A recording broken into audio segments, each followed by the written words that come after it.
Yo les bros, c'est Goji, j'espère que vous allez bien. On se retrouve aujourd'hui pour un petit épisode des questions One Piece QOP. C'est le 9ème et ça fait 7 mois que j'en ai pas fait. Mais ça y est, on va pouvoir se détendre un petit peu dans une vidéo tranquille où je réponds à vos questions. N'oubliez pas, si vous souhaitez poser une question apparaissant dans le prochain épisode, vous avez juste à écrire le hashtag QOP. Comme ça me permet de mieux les retrouver pour les sélectionner à l'avenir. Je vous remercie d'être présent, donc il y aura 5 questions que j'ai sélectionnées parmi vos commentaires. Il va y avoir du Magellan, du Barbe Noire, des fruits du démon, bref encore des beaux sujets que j'adore traiter. Donc j'ai très hâte de vous proposer ces idées, ces théories. Avant le début de la vidéo, il y aura un court placement de produit, donc ce que je vous propose, c'est d'y aller de suite. Comme ça on se retrouve juste après et on peut continuer sereinement. Allez, c'est parti. Aujourd'hui, je vais vous parler du jeu Honkai Impact 3. Honkai Impact est un RPG hack and slash gratuit et disponible sur le Play Store, l'App Store et même sur PC. Il vous permet de prendre le contrôle d'une équipe allant jusqu'à 3 Valkyries, de puissantes guerrières, pour terrasser vos adversaires à coups d'attaque unique et ultime. Et si je vous en parle aujourd'hui, c'est pour une très bonne raison. En effet, la nouvelle version 4.5 nommée EVA voit le jour et apporte son lot de nouveautés, avec notamment l'apparition d'Asuka, la nouvelle Valkyrie. Ce qui est génial, c'est qu'elle est disponible gratuitement pour tous les joueurs. De plus, son style dynamique et puissant la rend absolument unique et vous promet une grosse dose de fun dans vos combats. Une bonne nouvelle ne venant jamais seule, l'interface utilisateur a elle aussi été entièrement revue pour s'accorder au thème spécial de la version EVA. D'ailleurs, les anciens et nouveaux joueurs recevront également un skin du style EVA et les joueurs participants débloqueront gratuitement le skin de la guerrière Kiana. Si vous téléchargez le jeu dès maintenant, en plus de profiter de ces bonus, vous recevrez également plus de 100 cartes d'approvisionnement pour vous aider à invoquer de nouvelles Valkyries et gagner de nouveaux objets. Le lien du jeu se trouve bien évidemment en description, n'hésitez pas à aller le télécharger et l'essayer sur la plateforme de votre choix. Tout ce que je peux vous souhaiter désormais est un bon jeu dans le monde de Honkai Impact. Voilà, c'est bon, on peut y aller, merci à vous, n'oubliez pas le petit like et l'abonnement si cette vidéo vous plaît, et puis c'est parti pour la première question. Alors, question de Augustin. Salut Goji, j'ai l'impression que Magellan est vraiment sous-coté et d'après moi il a clairement un niveau amiral, puisqu'il a détruit l'équipage de Barbe Noire je présume en 2-2 et qu'il est censé avoir le niveau de Shiryu qui est commandant de la deuxième flotte de Barbe Noire, donc au moins aussi fort qu'un amiral d'après moi. T'en penses quoi? Est-ce que tu penses que son histoire est finie dans One Piece? Magellan, je crois que c'est un des antagonistes les plus adorés de tout One Piece, tant ce personnage il dégage un vrai truc, un vrai flow, et puis il a cette gentillesse en lui, mais d'à côté il a vraiment tout le background d'un démon avec son pouvoir de poison. Bref, c'est vraiment un personnage incroyable que j'aime vraiment beaucoup et je trouve donc du coup effectivement la puissance est ahurissante. Alors malgré tout, pour la comparaison avec un niveau d'amiral, il faut quand même savoir que les amiraux de One Piece font partie des plus puissantes personnes du monde et même de la marine tout simplement pour contrer les Yonko. Alors du coup, est-ce que Magellan a un niveau qui s'en approche? Je pense qu'en puissance il pourrait éventuellement avec son fruit du démon qui est insane comme je l'ai dit, mais c'est pas encore ça niveau technique. On peut prendre une scène très simple, celle où Luffy s'est battu contre Magellan justement à 2 reprises et finalement Magellan n'a pas réussi à prendre réellement l'ascendant dessus. Certes, il a fini par l'empoisonner, mais d'un certain côté, il a pris des dégâts, et puis Luffy a réussi à s'échapper, etc. Chose que tu as jamais vu dans One Piece, ne serait-ce qu'avec Aokiji, où Aokiji, lui, il était pépouze, Luffy pouvait lui faire toutes les techniques qu'il voulait, il subissait absolument aucun dégât. Il y a quand même une différence, donc vraiment, entre les amiraux, mais quand même, soyons d'accord, un mec qui garde la prison d'Impel Down, c'est-à-dire la prison la plus sécurisée du monde de One Piece, la seule prison qui retient d'ailleurs des pirates aussi puissants que tout ce qu'il y a pu avoir dans le niveau 6, donc ne serait-ce que des crocodiles, des Doflamingo et j'en passe, même finalement des Goldie Roger et des Ace, eh bien c'est indéniable que la différence de puissance entre un Magellan et un amiral n'est pas ce qu'il y a de plus stratosphérique. Donc effectivement il faut pas le sous-estimer, surtout que comme tu l'as dit, il a littéralement one-shot l'équipage de Barbe Noire. Si Shiryu n'était pas apparu avec l'antidote pour le poison, je crois que littéralement Barbe Noire, il serait mort en fait, littéralement. Et tout ça, le pire c'est qu'il a eu aucun mal à le faire. Genre, il marchait tout simplement, il a utilisé sa technique du poison, que dalle. L'équipage de Barbe Noire était rétamé, c'est vraiment insane pour le coup. Et même Luffy, il serait carrément mort, hein, encore une fois, s'il n'avait pas eu le Gomu Gomu no Mi, qui lui a permis de mieux subir le poison. Et on peut même parler d'Ivankov, qui reste un commandant révolutionnaire et qui a totalement galéré face à lui au point de même pas pouvoir prendre l'ascendant une fois encore. Bref, ce personnage a une véritable puissance. Même son fruit du démon, il paraît éveillé, donc le mec, il a quand même un sacré contrôle. Alors, est-ce que son histoire est finie pour autant ?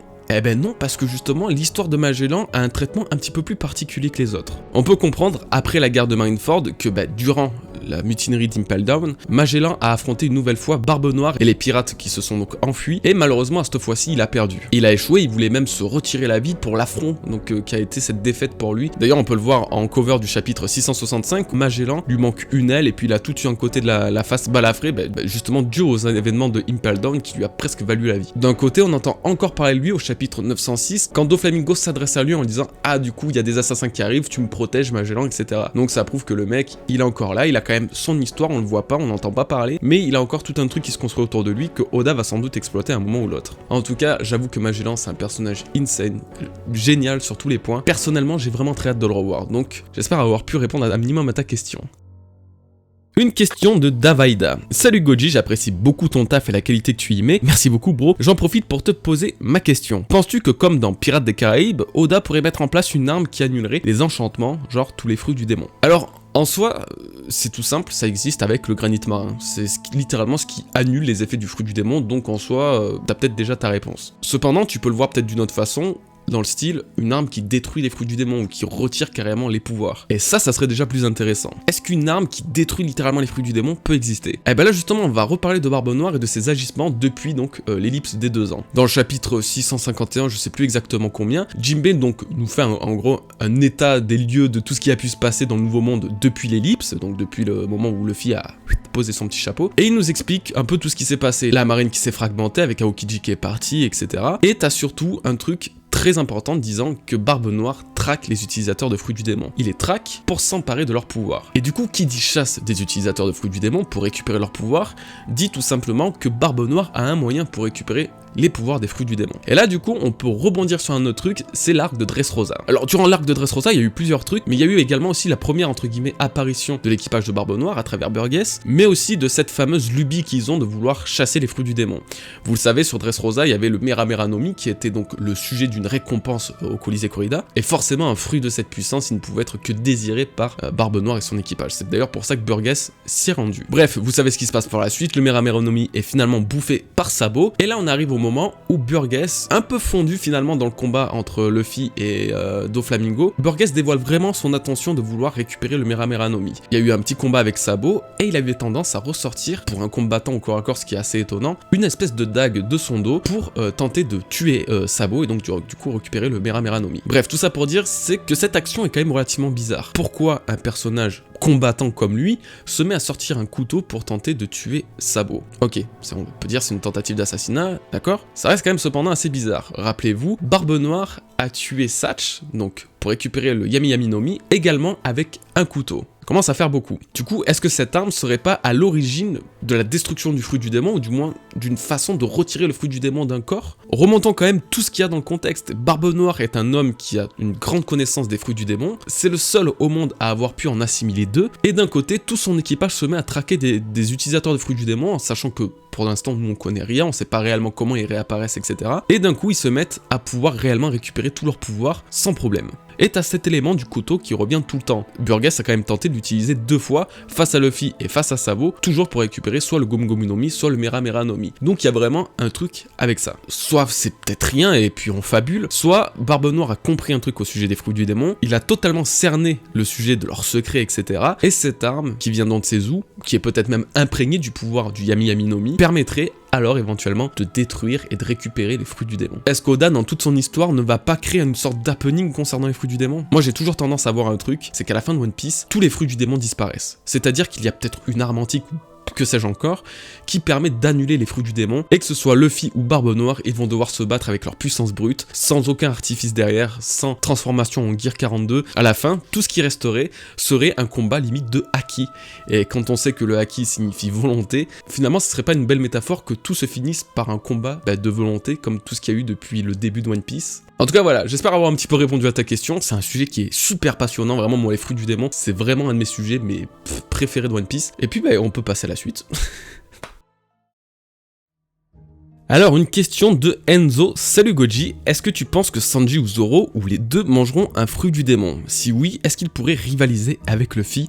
PS, j'adore tes vidéos, merci poto. Alors tu vois Enzo, Il se trouve que c'est déjà officiel. Le maître Eiichiro Oda en personne a annoncé officiellement la future acquisition du Gomu Gomu no Mi par Zoro. D'ailleurs, une photo a été prise de lui prouvant indéniablement que Zoro va finir par tuer son capitaine, prendre les rênes de son équipage et récupérer son fruit du démon. Et ouais Enzo, tu t'y attendais pas à celle-là, hein? Qu'est-ce qui vient de se passer là?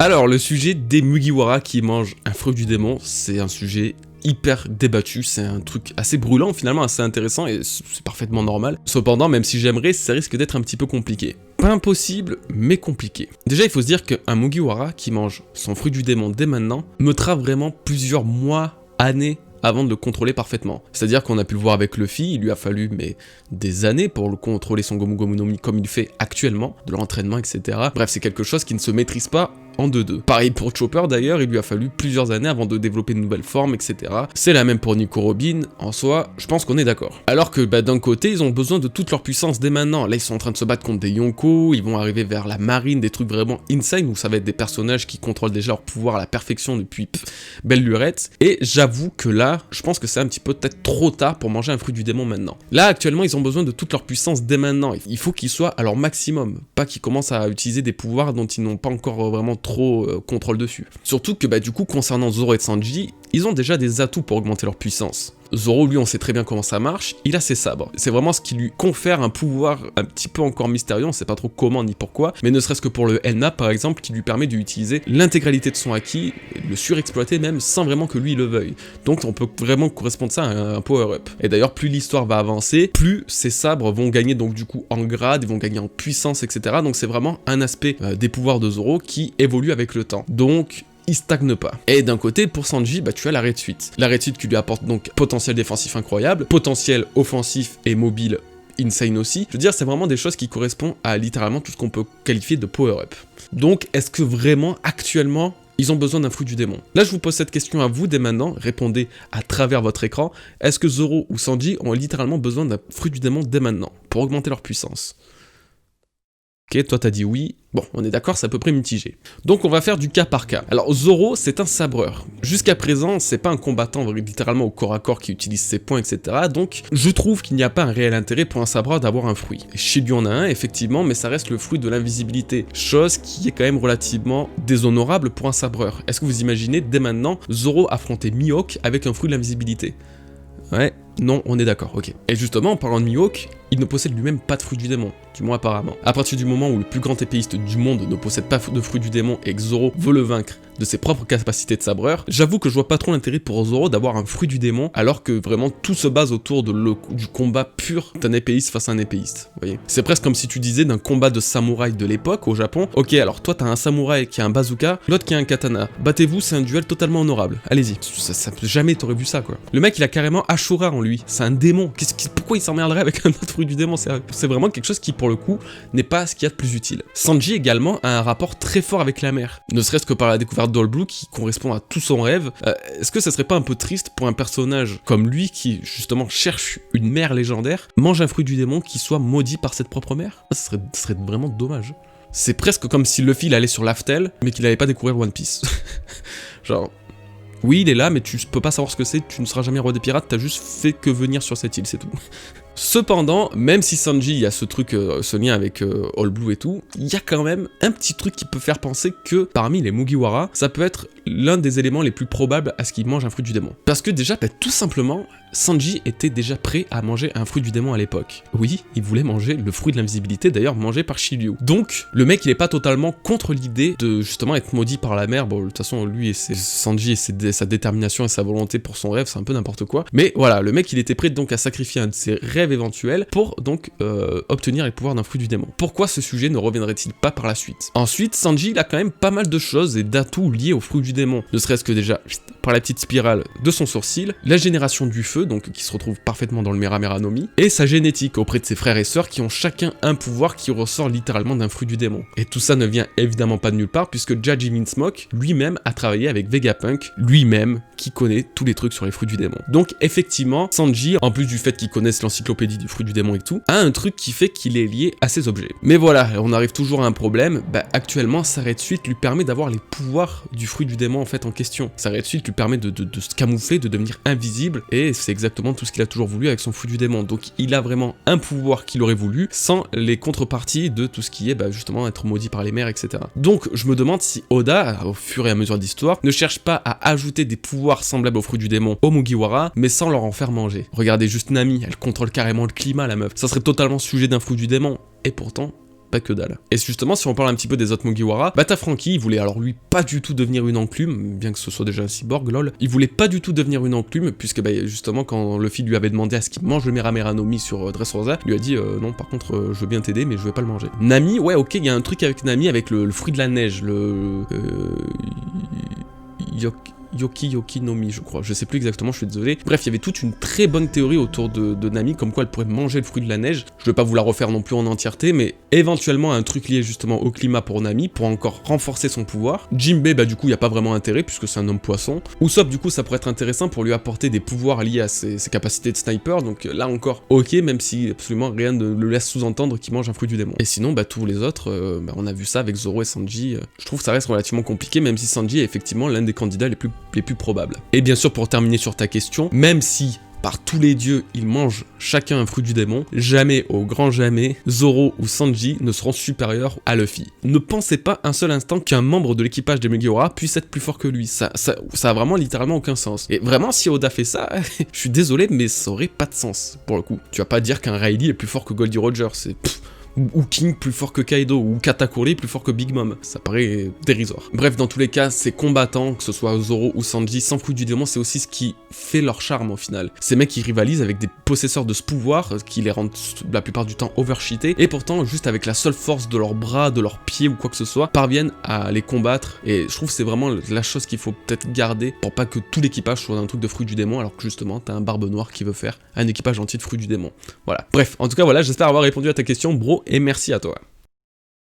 Alors, une question de Dame V. Je te repose la question, j'aimerais beaucoup avoir ton avis. Comment Barbe Noire peut déchiffrer les poneglyphes pour atteindre Raftel? Comment peut-il espérer devenir le roi des pirates sans connaître la route à suivre? Serait-ce la raison de son incursion à Impel Down ou bien lié à Kuzan, donc Aokiji? Alors merci de ta question, poto, et effectivement, c'est une très bonne question, même si ça paraît tout simple au final. Comment Barbe Noire compte devenir roi des pirates s'il n'a pas le moyen de lire des poneglyphes? Alors là, pour le coup, c'est vrai que je suis persuadé que Barbe Noire sait ce qu'il faut faire pour ça. C'est un mastermind, c'est le mec, il a toujours un temps d'avance sur n'importe qui, il a un plan bien préparé, on l'a très bien vu, il est resté sur l'équipage de Barbe Blanche pour choper le Yami Yami no Mi, ensuite il est rentré chez les Shichibukai pour atterrir à Impel Down, de Impel Down il a créé son équipage, après il est allé tuer Barbe Blanche, bref, ce mec est un génie, littéralement, on peut dire ce qu'on veut, Barbe Noire on peut l'aimer, le détester, c'est un génie. Donc, la quête principale pour le One Piece, faut pas me faire croire que le mec il sait pas du tout comment faire et là 2 ans encore après sa grande aventure, il est en mode putain j'ai aucun poneglyphe, je sais pas comment faire, c'est quoi ce bordel, est-ce que ça a un lien? Non, c'est sûr que le mec il sait des choses et il sait comment s'y rendre tout simplement. Non, je pense pas que ce soit lié à Impel Down ou à Kuzan. Impel Down, comme j'ai dit, Barbe Noire pour lui c'était vraiment l'endroit parfait pour créer le pire équipage pirate du monde. C'est-à-dire que c'est là où il y avait les plus grands pirates, les plus terribles, etc. qui avaient plus rien à perdre. Impel Down c'était l'endroit, c'était la récré pour Barbe Noire. On va prendre tout ce qui sert pour la suite et pour retourner le game. Pour ce qui est d'Aokiji, alors je pense pas non plus, mais c'est vrai qu'il y a un lien avec Ohara. Aokiji a un lien avec Nico Robin, etc. Donc forcément, Koda peut créer un truc autour de lui. Alors du coup, je vais rebondir sur lui, et ce qui pourrait être très intéressant, c'est que Aokiji sache quelque chose au sujet d'Ohara, au sujet d'un autre survivant que Nico Robin, et que ce soit peut-être précisément pour ça que Barbe Noire l'ait recruté, en plus de sa puissance phénoménale, et que justement ça lui apporte cette capacité de lire les poneglyphes. Je vous explique. Dans le chapitre 433, donc la fin de l'arc Water 7, Enies Lobby, etc., il y a un dernier dialogue entre Nico Robin et Aokiji. Aokiji a dit une chose, Ohara n'est pas encore tombé, ce qui a directement alerté Robin, qui allait voir et qui a fait « Attends Aokiji, quoi ?» Et hop, il était disparu, il était plus là. Le problème c'est qu'il y a plusieurs traductions à ça. Il y a des traductions disant que Ohara n'est pas encore tombé, donc ça pourrait dire qu'il existe encore un autre survivant d'Ohara, ce qui serait quand même relativement logique, puisque c'était des chercheurs, des explorateurs qui sont partis aux 4 coins du monde, donc tous n'étaient pas rentrés à Ohara pile à ce moment-là, il devait bien y avoir encore quelqu'un. Et on a bien vu d'ailleurs, Robin était une rescapée, alors pourquoi pas d'autres. Et il y a d'autres traductions qui disent que en gros, Robin est les vestiges d'Ohara. et que du coup à travers elle, Ohara continue de vivre, etc. Cette traduction a l'air d'être mauvaise, mais cependant, on va quand même la garder dans un coin de notre tête. Aokiji, de par sa place haut gradée dans la marine, aurait très bien pu savoir qu'une personne rescapée d'Ohara existait dans le monde et donc échappée comme Robin échappe à la marine depuis le début. Et donc ça serait peut-être cette personne qui rejoindrait éventuellement l'équipage de Barbe Noire, ou qui puisse l'aider à déchiffrer les poneglyphes. Ça c'est déjà une première possibilité à absolument pas exclure. Deuxièmement, on sait qu'il y a la tribu des Trois Yeux qui ont la capacité d'éveiller leur troisième œil pour déchiffrer les poneglyphes ou du moins peut-être entendre leur voix, bref, en tout cas connaître le contenu d'un poneglyphe. Donc ça a été introduit par Big Mom, pourquoi Barbe Noire ne pourrait pas avoir aussi info de ça et chercher à avoir un troisième œil dans son équipage? Pour l'instant, ça irait bien avec toutes les bizarreries autour de l'équipage de Barbe Noire. Troisièmement, il y a justement Robin qui pourrait être le cas d'un kidnapping. Voilà, tout comme l'a dit Nekomamushi sur Zoo, les grands noms vont chercher à s'emparer de toi Nico Robin puisque tu connais le langage antique des poneglyphes et c'est justement ce que tout le monde a besoin de connaître pour déchiffrer les rods poneglyphes. Donc effectivement Robin, tu risques d'être un petit peu dans la merde à un certain moment. Et c'est marrant parce que justement Kaido et Big Mom s'intéressent à Nico Robin pour ses capacités à lire les poneglyphes et donc à les aider à devenir roi des pirates, reine des pirates. Donc bref, tout ça pour dire, oui, Barbe Noire il sait comment faire. Et bientôt on va avoir, je pense, une des trois hypothèses. Soit on va découvrir que Barbe Noire il sait les lire, genre un truc totalement what the fuck. Soit il va récupérer quelqu'un dans son équipage qui peut les lire, que ce soit un membre d'Ohara, un survivant ou un troisième œil. Soit il va tenter de kidnapper Nico Robin en espérant qu'elle lui dise comment faire, ou du moins qu'elle lui traduise les trucs, chose qu'elle ne fera bien sûr jamais. Voilà. J'espère aussi avoir répondu à ta question à toi, décidément je parle beaucoup. Eh bien voilà les bros, je crois qu'on a fait le tour. Je vois la 46 minutes de record, j'ai un peu le seum, mais c'est pas grave. Écoutez, si vous voulez, vous pouvez continuer à vous abonner. Non, faut vraiment que j'arrête avec ça. Bon, en tout cas, j'espère que cette vidéo vous aura plu les bros. J'ai passé un très bon moment, c'est toujours très agréable de faire des QOP. Je vais tâcher d'en faire un petit peu plus cette année. En tout cas, on arrive bientôt au 10e, mine de rien, ça va faire 2 ans qu'on a commencé cette petite série. Je sais que vous aimez beaucoup cette série de vidéos, tout comme moi, donc c'est toujours en plus un plaisir de le faire. Donc voilà, j'espère qu'elle vous aura plu. Merci à tous pour vos questions. N'oubliez pas, mais alors s'il vous plaît, n'oubliez pas de poster en commentaire le petit hashtag QOP avec votre question. D'un côté, vous pouvez me retrouver sur Discord, sur Twitter, etc. Merci à vous, passez une très bonne journée, une très bonne soirée, une très bonne nuit, et puis à la prochaine. Peace les bros.